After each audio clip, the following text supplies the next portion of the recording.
afternoon, everyone.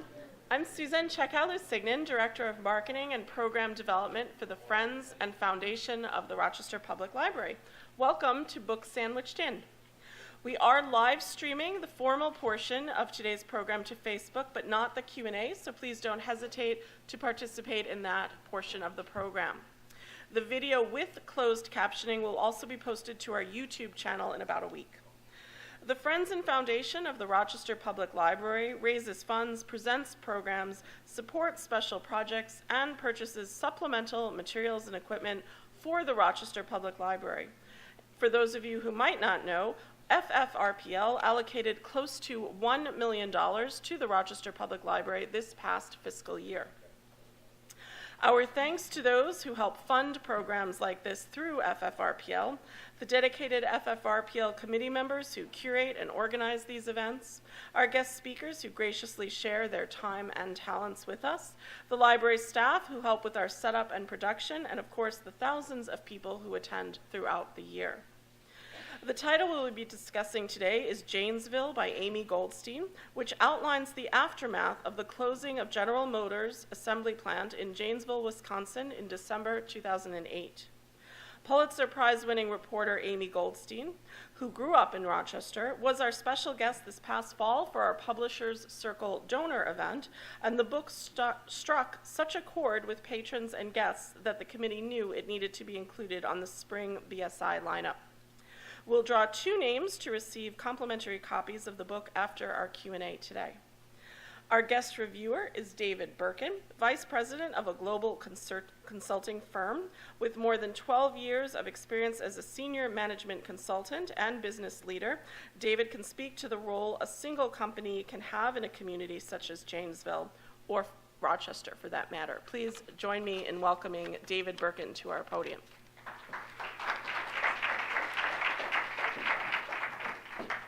All right, let's see if I can break technology right out of the gate here. All right, so I've always been told never do a presentation without PowerPoint, right? So have a few slides here as we kind of talk through, and just a little more background just on me, so I'm not just some smiling guy over here in the corner.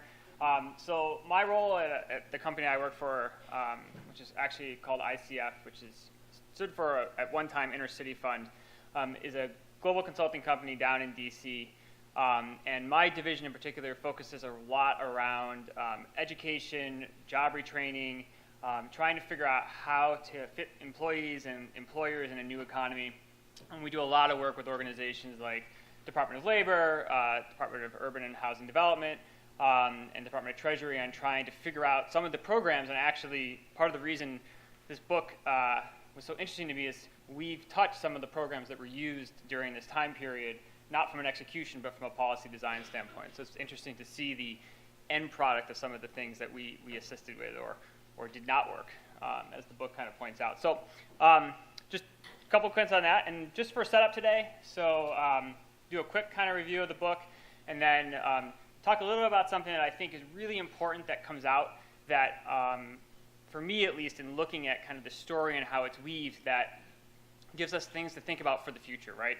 And really how we can navigate these types of crises when they occur, and potentially how we recover from them. So, for a quick overview, for those who haven't read the book. Janesville, right, we're going to take a case study approach, really embed, and Ms. Goldstein does a fantastic job at really making you feel a part of this town, right? And we're going to find out what happens during the Great Recession, really on a Midwestern industrial town. That's probably the simplest sentence I could create to summarize the book. We're looking specifically at 2008 to 2013, and we're going to get really in-depth and personal reporting on a bunch of impacted cohorts. That's how I kind of think about it. And they're a little different than how she sets it up at the beginning of the book, but I think when you look at the types of decisions that these groups were faced with, they kind of break into these core impacted workforce and families, so people who were directly impacted by the plant closing. Secondary workforce and families, so people who didn't work at GM but worked at sister industries or things that were directly impacted by the closing. Community and social networks, right? So systems that were set up for much smaller types of interventions or crises to occur, and how much they get strained and the type of decisions around resources and things they need to make politicians, right, play a prominent role in this.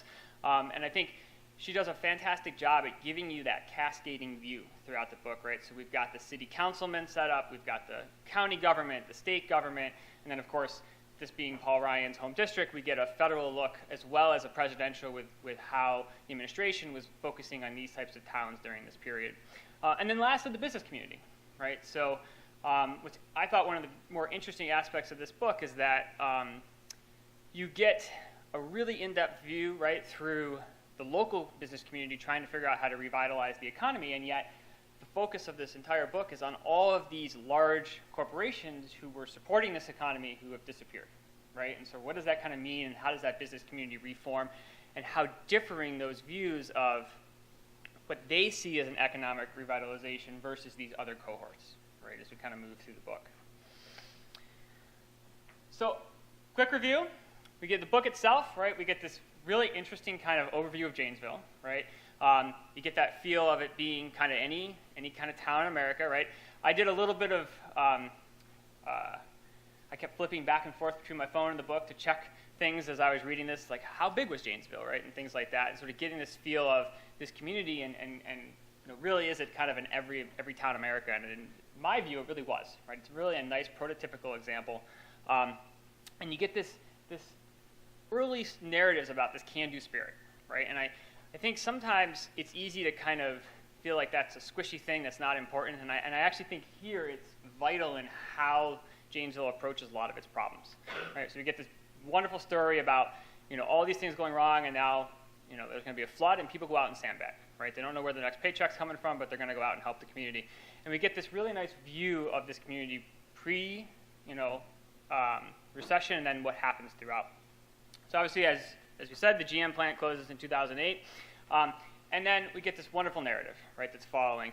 And I think one of the things that struck me in particular in looking at this book is in each of these groups, right? So you take, for example, the workers who are laid off from GM. We get a nice vignette of workers who chose job retraining. That's the way it works. That's what we do. We go this. They're going to commit themselves. And we get workers who were less clear about this, right? I don't know what the right choice is. And what we see in their outcomes at the end of the book, not to give anything away for those that haven't read it, is it's a mixed bag, right? There was no surefire path. And what Ms. Goldstein does a really, I think, great job at arcing throughout this book is showing you that at each decision node, no one made a wrong decision.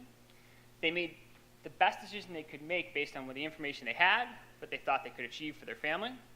And yet, even with that, in trying to make course corrections, some people didn't make it back, right? And it wasn't that they necessarily made any mistake. Circumstances didn't work in their favor, and decisions that they made based on that information just didn't work out in those areas. The other part of the book I think is really interesting. It's at the back end with all the appendices and data, and I'm sure everyone combed over every piece of that as you were reviewing, because you were asked to do a talk on the book, so you had to make sure you read the entire thing many, many times, trying to put some context around this, right? So because it's a case study approach, you get very connected to these characters, right? You feel you could be in that kitchen trying to decide what to do now that a major source of income is gone, right? And you've got all the other craziness of life, trying to put kids to college, trying to make sure homework's getting done, dog's getting walked, you know, all these other things. And sometimes it's easy to forget kind of what the impact was on Janesville of GM leaving, right? And so I just tried to pull out some of these data points to give some context. So by 2010, right, 2008, the plant closes. That lays off about 4,000 workers. 2010, unemployment in Janesville is over 11%. So for context, as someone who loves to work in numbers, it's my background. Okay, I'm a data analysis person. Healthy unemployment rate, which always sounds funny, right? You think we all want full employment, but a healthy unemployment in an economy is around 3.8, 4%. So it's almost triple a healthy unemployment rate in one town, right? A town of about 60,000 people. And by 2013, when most economists, right, at the macro level would say the economy is in recovery, right, whatever that means, 76 in Janesville still said it was in a recession. Okay, 35% had lost work due to a closing, elimination of a position, cost savings, efficiencies. You can insert word there. And 56% of those who had lost a job and gotten a new one were earning less. And this, to me, actually is a theme that's in her book over and over again. It's very subtle, right? She calls it out, but she doesn't have a whole chapter on what it means to have income loss, right?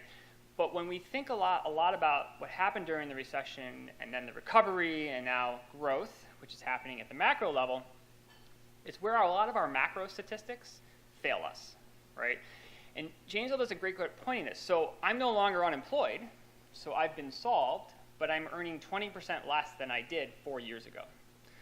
And so the impact of that is that I can no longer live at the same standard I was, which has this just has a terrible ripple effect across the economy, because I'm no longer able to spend on other things.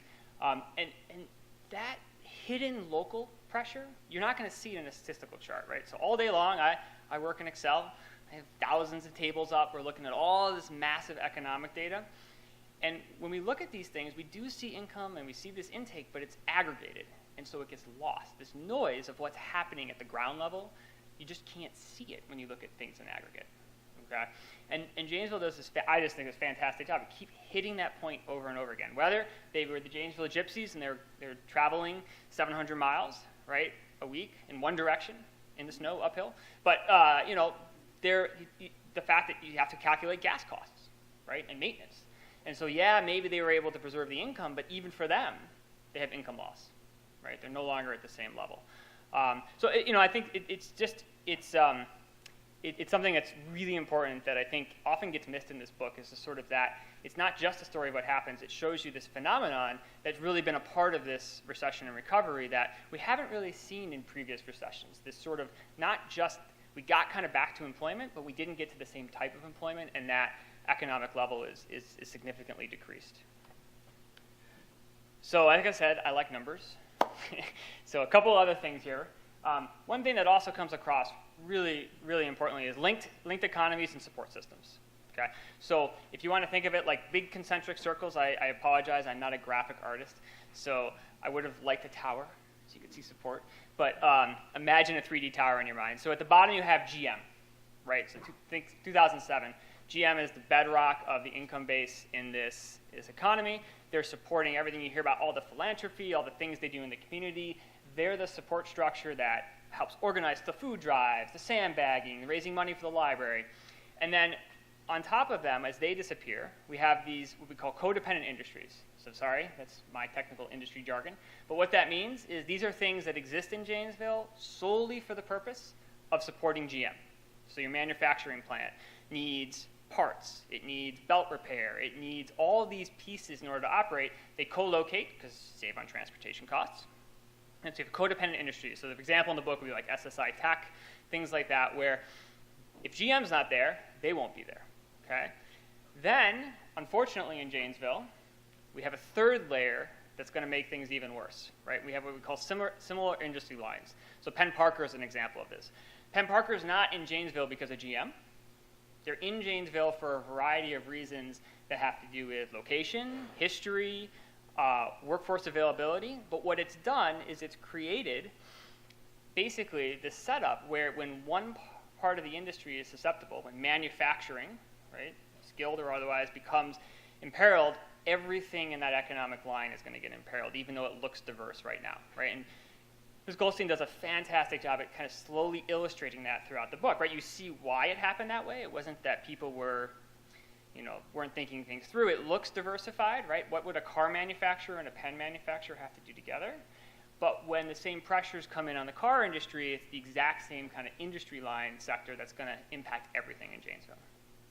Then the last piece of this puzzle, and really what ends up kind of being the crushing blow in Janesville, is the disposable income industry. So these are things where middle-class families will go out to eat twice a month, right? So they'll support hotels and restaurants or get haircuts, all things that theoretically you could do yourself, but because you have some disposable income and it's more efficient, you will go out and support these things, right?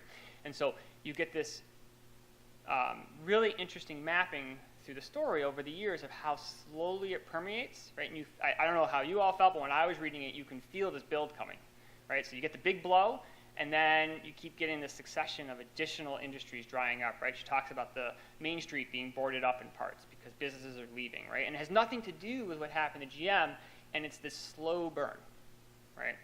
The other piece of this, which is what makes the 2007 recession so tricky, is that we have a housing bubble burst and crash at the same time.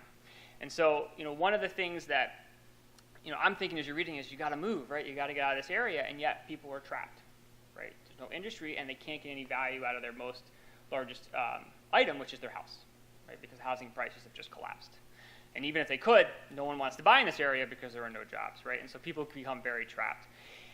The other side of this is the support system.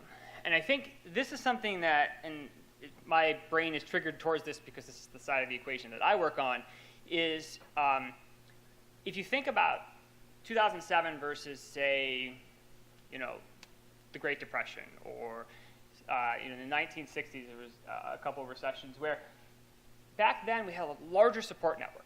Okay, we had lots of private organizations. We had things like the Elks Club, the Bull Moose, name your social club that existed 70 years ago that doesn't really exist in the same form today. And what this means is that when we have these types of recessions, our support network really comes down mostly to government. And it's not a value judgment here. I'm not saying that's a good or bad thing. That's for your own political beliefs. But the reality is this is your primary support network, right? Your state and local government, your federal government, and some private philanthropy.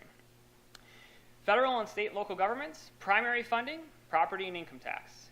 The two things that got crushed during the 2007 recession. So at the same time as we needing extremely resilient social support networks to help people find jobs, keep checks coming, keep employed, they're also getting crushed, right? In making decisions around how are we going to spend limited resources, what are we going to do? And you see this, I think, as an excellent illustration in the discussion of Scott Walker's election victory and then what happens afterwards, right? Now, there's a lot of other parts in the book about that, but for me, you see that state made a certain set of decisions about what they were going to do with limited resources, right? Again, I'm not trying to make any political statement. That was their decision. That was the path they went down. They didn't want to borrow in order to support, but this has big implications for how communities can recover during these periods when basically the main function that's there to help is also getting crushed by the same forces. So, I'm doing okay on time. Sorry, I'm looking at the clock back there. So, I am an unabashed fan of this book. Just that wasn't clear. I will freely admit that I was asked to review this book, and I picked up a copy, and I was on my way to Chicago for a client meeting at the wonderful Rochester Airport at 8 o'clock at night, and I stayed up until about 3 a.m. finishing the book because I couldn't put it down, okay, which was not good for the 8 a.m. client meeting. But I survived. I think the reason, and there are lots of things we could talk about. The book has so much that a 30-minute presentation isn't enough time. For me, it's because what happens in this community could happen anywhere. I felt like, yep, with 2 or 3 bad things not going my way, I could be in these situations 100%, right? One day you're middle class, doing everything right, you follow the rules of the game, and all of a sudden the game shifts, and you don't know what to do, right? And I think that's the thing that comes over and over in this book, is that these are not people who, wasted time or, were naive, or all of a sudden the rules changed, and there was nothing there to tell them what to do, right? There was no clear path. And, I think one of the things that's really interesting is that as someone who does job retraining, and I'm going to talk about that in a second, I thought, as I'm reading this book, that's going to be the key, right? People that go to the university, they're going to be the successful ones, right? And that's not what we see in the data. And there's a variety of reasons for that, which I'll talk about in just one second. But I think what's so important about this book is that we get very caught up in what's happening to the economy, right? And we forget that, because we look at everything at that high level, we don't see what's happening underneath, right? And so let me just talk briefly about that. So I call this my section of something to chew on, okay? The role of macro versus micro. So I own neither of these dogs, although I did just adopt a dog. But so we live in an age right now where we have computing power that's unbelievable, okay? Even when I went to grad school, okay, about 8 years ago, I could run a model that 10 years ago would have taken weeks, that takes mere hours, and even in the last 8 years, now it takes mere minutes. And what happens when you have that computing power, and this is my belief, is that you get very intertwined in it, right? And all this massive math and data, I must be able to come up with the answer, right? The answer to the recession is 5, because that's what the model said, right?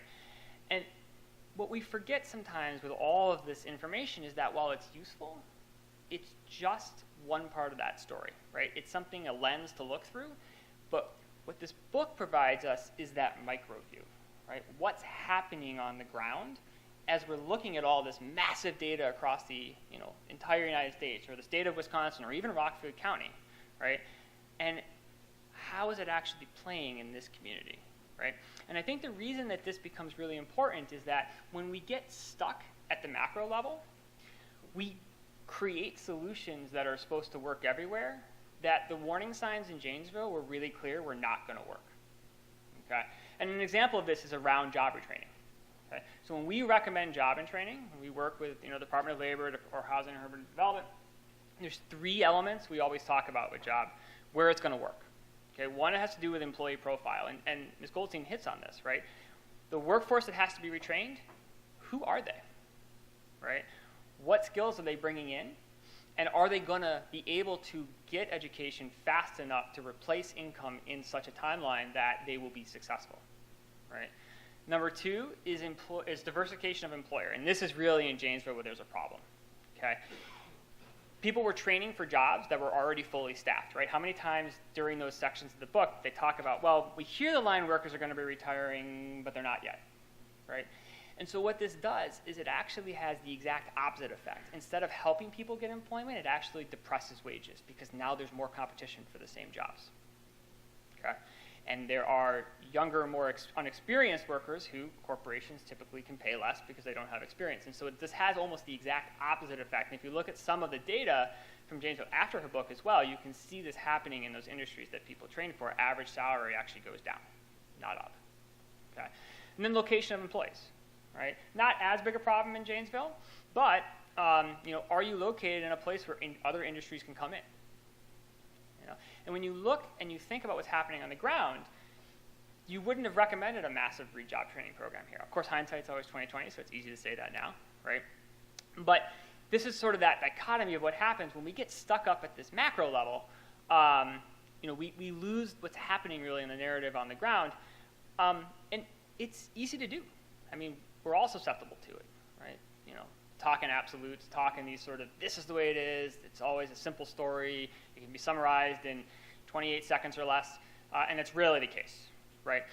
One thing I did want to point out here, just in case you think I now all love microdata, you have to be careful going the other direction too, right? It's always a balance. That's what makes it so tricky. And you could argue that in Janesville, right, one of the issues was that they were very narrowly focused, right? They had these industries that seemed strong, right, in the discussion between them and their neighboring city, and yet didn't see what was coming down the pike, right? In 2000, they had multiple chances that GM plant was going to be closed. In 2005, they talked about it, and they didn't see it coming, right? And so some of that diversification and thinking and links to Rochester in terms of, as Kodak downsized and other changes, having that diversification of employer base becomes really important, right? Not just different companies, but different industries.